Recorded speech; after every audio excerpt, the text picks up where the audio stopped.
respected dignitaries, teachers and dear students. ನಿಮ್ಗೆಲ್ಲರಿಗೂ ಗೊತ್ತಿರ್ಬೋದು, most probably present generation ಹೆಂಗಾಗಿದೆ ಅಂದರೆ, ಮನೇಲಿ ಟಿ ವಿ, ಜೇಬಲ್ ಮೊಬೈಲು, ಹೊರಗಡೆ ಬಂದರೆ ಪ್ಲಾಸ್ಟಿಕ್ ಬಾಟಲ್, ಇವು ಮೂರು ಇಲ್ಲದೆ ನಾವು ಬದುಕ್ತಾ ಇದೀವಲ್ಲ ಅನ್ನೋ ಗೊತ್ತಾಗ್ತಾ ಇಲ್ಲ.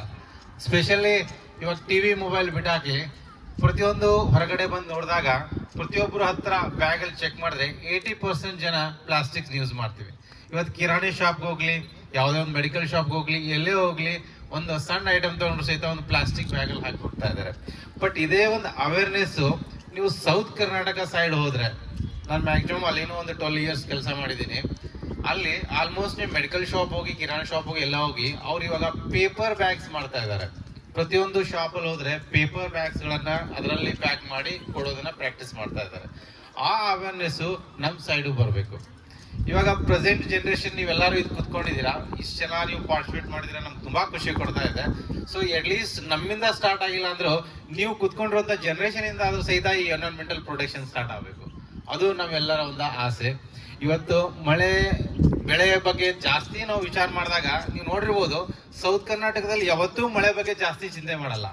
ಆ ನಾರ್ತ್ ಕರ್ನಾಟಕ ನೋಡಿ, ಬಿಜಾಪುರ, ಗುಲ್ಬರ್ಗ, ಬೀದರ್ ಕಡೆ ಬಂದ್ರೆ ಬರಗಾಲ ಅಂತ ಹೇಳ್ತೀವಿ. ಆ ಬರಗಾಲ ಆಗಕ್ಕೆ ಕಾರಣನೇ ಈ ಮೇನ್ ಪ್ಲಾಂಟೇಶನ್, ಈ ಗಿಡ ಮರಗಳು. ಈ ಗಿಡ ಮರಗಳನ್ನು ಎಷ್ಟು ನಾವು ಚೆನ್ನಾಗಿ ಬೆಳೆಸ್ತೀವಿ, ಅಷ್ಟು ನಮ್ಮ ಸುತ್ತಮುತ್ತ ಇರುವಂತ ಹೊಲ ಮನೆ ಗದ್ದೆಗಳು ಎಲ್ಲನೂ ಮಳೆ ಆಗ್ತದೆ. ಮಳೆ ಆದ್ರೆ ಬೆಳೆ ಇರುತ್ತೆ, ಬೆಳೆ ಇದ್ರೆ ನಾವು ನೀವು ಬದುಕ್ತೀವಿ. ಬೆಳೆ ಇಲ್ಲ ಅಂದ್ರೆ ನಾವು ನೀವು ಯಾರು ಬದುಕಕ್ಕೆ ಸಾಧ್ಯ ಇಲ್ಲ. ರೈತರೇ ಇವಾಗ ದೇವರು. ಸೊ ಹೀಗಾಗಿ ಮುಂದಿನ ಜನರೇಷನ್, ಈಗ ನಮ್ಮ ಜನರೇಷನ್ ಆಲ್ಮೋಸ್ಟ್ ಹಾಫ್ ಮುಗಿದಿದೆ, ಮುಂದಿನ ಜನರೇಷನ್ ನೀವೆಲ್ಲರೂ ನಮ್ ದೃಢ ನಿರ್ಧಾರ ಮಾಡಿ ನಾವು ಈ ಎನ್ವೈರನ್ಮೆಂಟ್ಗೆ ನಮ್ಮ ಎನ್ಸಿಸ್ ಮಾಡದೇ ಇರೋದನ್ನೆಲ್ಲ ನಾವು ಮಾಡಿ ತೋರಿಸ್ತೀವಿ ಅನ್ನೋ ಒಂದು ಪ್ರತಿಜ್ಞೆನ ನೀವು ಮಾಡಿ ಮುಂದುವರೆದ್ರೆ ಇವತ್ತೇನು ಇದು ಮಾಡ್ತಾ ಇದ್ದೀವಿ ಇದು ಒಂದು ಸಾರ್ಥಕ ಆಗುತ್ತೆ.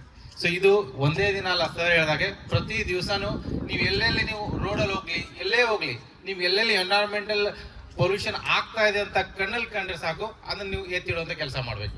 ನಾವು ಚಿಕ್ಕವರಿದ್ದಾಗ ಪ್ರೈಮರಿ ಸ್ಕೂಲ್ ಇದ್ದಾಗ ನಮಗೆ ಒಂದು ದಿನಕ್ಕೊಂದು ಒಳ್ಳೆಯ ಕೆಲಸ ಅಂತ ಹೇಳ್ಬಿಟ್ಟು ಮಾಡಿಸ್ತಾ ಇದ್ರು. ನೋಟ್ ಬುಕ್ ಅಲ್ಲಿ ಬರಿತಾ ಇದ್ವಿ ನಾವು, ಪ್ರತಿದಿನ ಬರಿಬೇಕು. ಸ್ಕೂಲ್ಗೆ ಹೋದ್ರೆ ಸಾಕು, ಇವತ್ತೇನು ಒಳ್ಳೆ ಕೆಲಸ ಮಾಡಿದೆ ಅಂತ. ನಾವು ಹಾಗೆಲ್ಲ ಹೋಗ್ತಾ ಇದ್ರೆ ಒಂದು ಪ್ಲಾಸ್ಟಿಕ್ ಬಿದ್ದಿದ್ರೆ ಅದನ್ನ ತಾಗಿ ಎತ್ತಿಡ್ತಿದ್ವಿ, ಒಂದು ಮುಳ್ಳುಕಂಟೆ ಬಿದ್ದರೆ ಆ ಕಡೆ ಎತ್ತಿಡ್ತಿದ್ವಿ, ಅದನ್ನ ತಗೊಂಡ್ಬಿಟ್ಟು ನೋಟ್ ಬುಕ್ ಅಲ್ಲಿ ಬರಿತಾ ಇದ್ದೀವಿ. ಸೊ ಪ್ರತಿಯೊಂದು ಅಟ್ಲೀಸ್ಟ್ ನಮ್ಮ ಟೀಚರ್ಸ್ ಹೋಮ್ವರ್ಕ್ ಕೊಟ್ಟಿದ್ದಾರೆ, ಪ್ರತಿದಿನ ಒಂದು ಒಳ್ಳೆಯ ಕೆಲಸ ಅಂತ ಹೇಳಿದ್ದಾರೆ, ಅದಕ್ಕೋಸ್ಕರ ಆದ್ರೂ ನಾನು ಅದು ಮಾಡಬೇಕು ಅಂತ ಒಂದು ಫೋರ್ಸೇಬಲಿ ಆಗಲಿ ಇಂಟೆನ್ಷನಲ್ ಆಗಿ ಮಾಡ್ತಾ ಇದ್ವಿ. ನೀವು ವ್ಯಾಲೆಂಟ್ರಲ್ ಆಗಿ ದಿನಕ್ಕೆ ಒಂದು ಈ ಪೊಲ್ಯೂಷನ್ ಆಗದೇನು ತಡೆಯೋದಕ್ಕೆ ನೀವೇನು ಒಳ್ಳೆ ಕೆಲಸ ಮಾಡ್ತಾ ಇದ್ದೀರಿ ಅಂತ ಇವತ್ತಿಂದ ನೀವು ಒಂದು ಪ್ರತಿಜ್ಞೆ ಮಾಡಿ ಒಂದು ಸಪ್ರೇಟ್ ನೋಟ್ಬುಕ್ ಮಾಡ್ರಿ. ಅದರಲ್ಲಿ ನಾನು ಇವತ್ತು ಈ ಪೊಲ್ಯೂಷನ್ ಮಾಡೋದನ್ನ ಕಂಟ್ರೋಲ್ ಮಾಡೋಕ್ಕೆ ಇಂಥದೊಂದು ಬಿದ್ದಿತ್ತು, ಇಂಥ ವಸ್ತುನ ನಾನು ತೆಗೆದು ಹಾಕಿದ್ದೀನಿ, ಇಂಥದ್ದು ನಾನು ಯೂಸ್ ಮಾಡೋದು ಬಿಟ್ಟಿದ್ದೀನಿ, ಪ್ಲಾಸ್ಟಿಕ್ ಬಾಟಲ್ ಯೂಸ್ ಮಾಡ್ತಾ ಇಲ್ಲ, ಅಥವಾ ಯಾವುದೋ ಒಂದು ಟ್ರೀನ್ ಕಡಿತಾ ಇದ್ದಾರೆ ಅದನ್ನ ಕಡಿಬೇಡಿ ಅಂತ. ಅವ್ರು ದೊಡ್ಡವ್ರು ಇರಲಿ ಸಣ್ಣವ್ರು ಇರಲಿ, ಇಲ್ಲಿ ದೊಡ್ಡವರು ಎಲ್ಲರೂ ಬುದ್ಧಿವಂತರೇ ಇಲ್ಲ, ಕೆಲವು ದೊಡ್ಡವರೇ ತಪ್ಪು ಮಾಡ್ತಾ ಇರ್ತಾರೆ. ಈಗ ಮನೆ ಮುಂದೆ ಮರಗಳನ್ನ ಬೆಳೆಸೋದು ಕಡಿಮೆ ಮಾಡಿದ್ದಾರೆ. ಯಾಕೆ ಮರ ಬೆಳೆಸ್ತಾ ಇಲ್ಲ? ನನ್ನ ಕಂಪೌಂಡ್ ಬೀಳುತ್ತೆ, ಅದ್ರ ಬೇರ್ಗಳು ನನ್ನ ಕಂಪೌಂಡ್ ಒಳಗೆ ಹೋಗ್ತವೆ, ಮನೆಯೊಳಗೆ ಹೋಗ್ತವೆ, ಸೊ ನನ್ಗೆ ಮರ ಬೇಡ, ಮನೆ ಉಳಿದ್ರೆ ಸಾಕು. ಬಟ್ ಅವ್ರಿಗೆ ಗೊತ್ತಿಲ್ಲ ಆ ಮರದಿಂದನೇ ಅವ್ರ ಜೀವ ಇದೆ ಅಂತ. ನಿಮ್ಗೆಲ್ಲ ಗೊತ್ತಿರ್ಬೋದು, ಕೋವಿಡ್ ಟೈಮ್ದಲ್ಲಿ ಎಲ್ಲರೂ ಮರಗಳನ್ನು ಹುಡ್ಕೊಂಡು ಹೋಗ್ತಾ ಇದ್ರು ಆಕ್ಸಿಜನ್ಗೆ. ತಾವೆಲ್ಲ ಹುಡ್ಕೊಂಡಿದ್ದೀರಾ? ಓಕೆ, ಮೇನ್ ನಮ್ಗೆ ಕೊಡ್ತಾ ಇರೋ ಆಕ್ಸಿಜನ್ ಏನಿದೆಲ್ಲ ಅದು ಮರಗಳಿಂದ. ಅಂದ್ರೆ ನಮ್ಗೆ ಯಾವಾಗ ತೊಂದರೆ ಆಗುತ್ತೆ ಅವಾಗ ಮಾತ್ರ ನೆನೆಸ್ಕೊಳ್ಳೋದು ಎನ್ವೈರನ್ಮೆಂಟಲ್ ಪ್ರೊಟೆಕ್ಷನ್ಸ್ ಅಲ್ಲ. ಪ್ರತಿ ದಿವಸನೂ ನಾವು ಎನ್ವೈರನ್ಮೆಂಟ್ಗೋಸ್ಕರ ಒಂದು ಏನಾದರೂ ಮಾಡ್ತಾ ಇರಬೇಕು. ಸೊ ಆ ಥರ ತಮ್ಮಿಂದ ನಾನು ಇವತ್ತಿಂದ ನಿಮ್ಮ ಸ್ಕೂಲ್ ಒಳಗಡೆ ನೀವೇನು ಮಾಡ್ತೀರೋ ಗೊತ್ತಿಲ್ಲ, ಪ್ರತಿದಿನ ಇವತ್ತಿಂದ ನೀವೇನು ಮಾಡ್ತಾನೆ ಅಂದ್ರೆ ದಿನಕ್ಕೊಂದು ಒಳ್ಳೆಯ ಕೆಲಸ, ಈ ಪೊಲ್ಯೂಷನ್ ಎನ್ವೈರನ್ಮೆಂಟಲ್ ಪೊಲ್ಯೂಷನ್ ಕಂಟ್ರೋಲ್ ಮಾಡೋಕ್ಕೆ ದಿನಕ್ಕೊಂದು ಒಳ್ಳೆಯ ಕೆಲಸ ಏನು ಮಾಡ್ತೀರಂತ ಅದಕ್ಕೊಂದು ಸಪ್ರೇಟ್ ನೋಟ್ಬುಕ್ ಮಾಡಿರಿ, ಬರೆದು ದಿನ ನಿಮ್ಮ ಟೀಚರ್ ತೋರಿಸ್ರಿ. ಮೇಡಮ್ ಇವತ್ತು ನಾನು ಈ ಥರ ಬಂದಿದ್ದೆ, ಸರ್ ನಾನು ಈ ಥರ ಬಂದಿದ್ದೆ, ನಾನು ಎನ್ವೈರನ್ಮೆಂಟಲ್ ಪ್ರೊಟೆಕ್ಷನ್ಗೆ ಈ ಥರ ಮಾಡಿದ್ದೀನಿ. ಅದಿಷ್ಟು ಮಾಡಿದ್ರೆ ಇವತ್ತಿನ ದಿನ ಏನು ನಾವು ಆಚರಿಸ್ತಾ ಇದ್ದೀವಿ ಅದು ಸಾರ್ಥಕವಾಯಿತು ಅಂತ ಹೇಳ್ತಾ ತಮಗೆಲ್ಲರಿಗೂ ಮತ್ತೊಮ್ಮೆ ವರ್ಲ್ಡ್ ಎನ್ವೈರನ್ಮೆಂಟ್ ಡೇದ ಶುಭಾಶಯಗಳು.